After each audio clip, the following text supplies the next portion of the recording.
So, there is to be a 7th Firefly novel. This new novel, What Makes Us Mighty, is written by M.K. England, and Amazon lists it as releasing 28th of June 2022.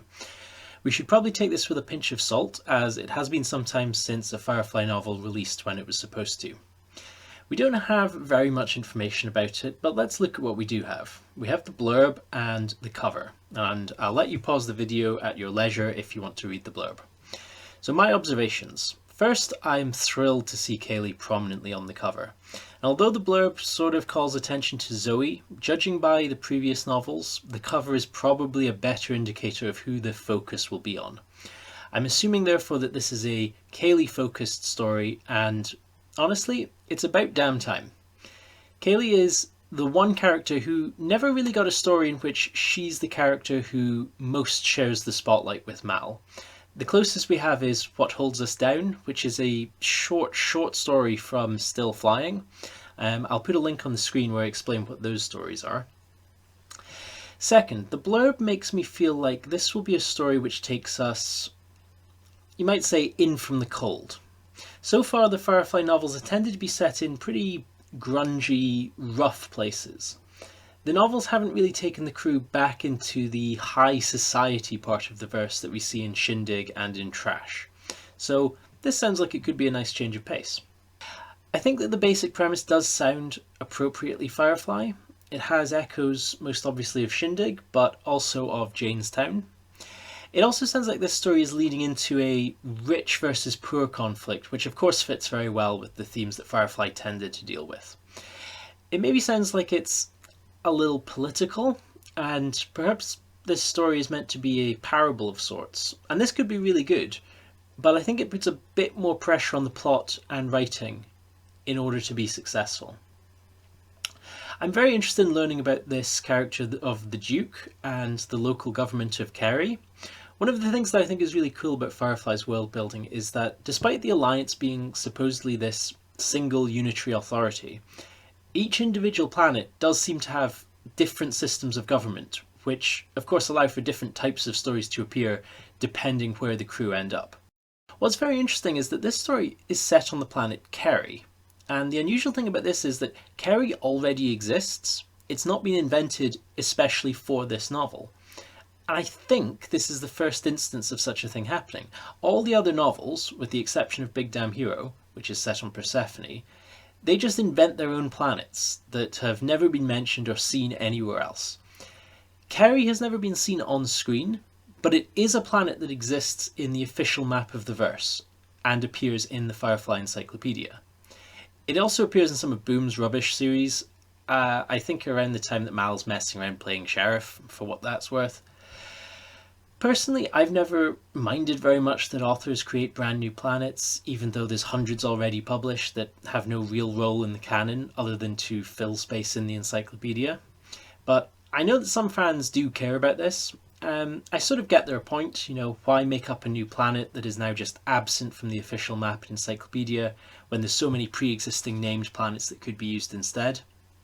I guess from an author's point of view, it's easier to make up your own planet that's a complete blank slate. You can do whatever you want to it. It's completely your creation. You don't need to worry about accidentally contradicting some tiny detail from a different novel or comic that hints at what that planet might be like. You can just do exactly what you want and what you need for the novel. I guess if I have a niggle of concern, it's that I'm worried about the scale of this story. And honestly, I always worry about this. It could be nothing, but in this novel, are we talking about Serenity's crew against the ruler of an entire planet? That risks the plot becoming too big.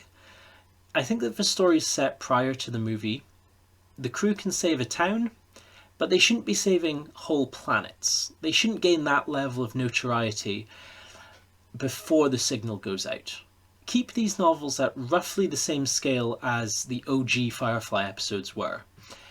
This could of course be a complete non-concern. After all, Higgins is the absolute ruler of the entire moon from Janestown, and that story doesn't feel too big. Also, these blurbs do tend to just scrape the surface of what we actually get in the novel. Carnival, for instance, was a very different story than what its blurb made me expect.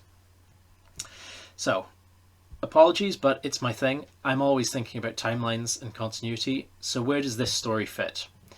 And unfortunately, the blurb doesn't give us much to go on.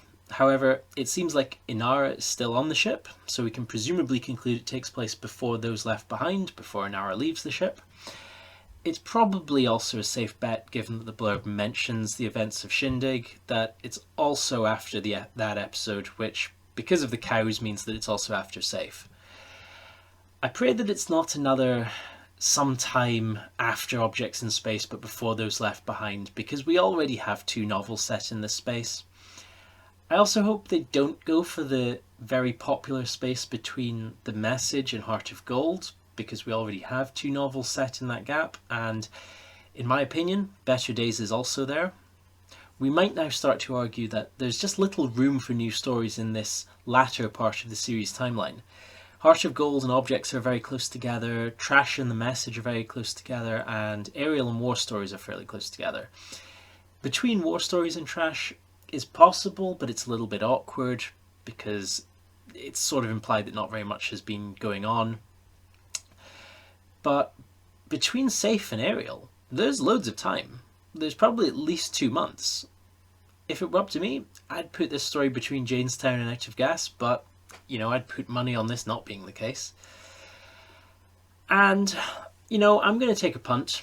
Okay, it's maybe more of a wish that the unidentified cargo that the crew are delivering to the Duke, it's a consignment full of ghost machines, and he's planning to use them to control his population.